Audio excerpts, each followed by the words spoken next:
Hello, আমি doctor Asim Kumar Kandar, অসমি save the sight foundation নিমতার তরফ থেকে আপনাদের স্বাগত। এখানে আজকে আমি যে বিষয়ে কথা বলব সেটা হচ্ছে ডিজিটাল আই স্ট্রেন।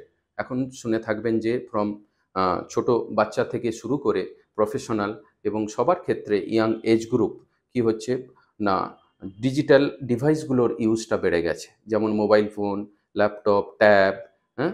কম্পিউটার। সেই কারণে কি হয়, কিছু প্রবলেম হয়।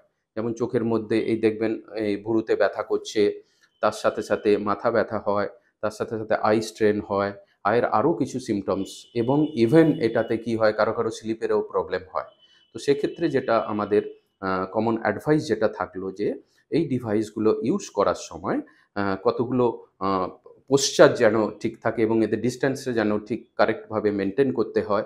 তার সাথে মাঝে একটু ব্রেক দিতে হয় ইউজ করার জন্যে। যেমন আমরা 20-20 রুল ফলো করার কথা বলি। যেমন এভরি 20 মিনিট ইউজ করার পরে 20 সেকেন্ডের জন্যে একটু ব্রেক দেয়া এবং আ অ্যাওয়ে মানে 20 ফিট দূরে মানে দূরের দিকে একটু তাকালে সেটা হচ্ছে চোখটা কিছুটা আরাম দেয়।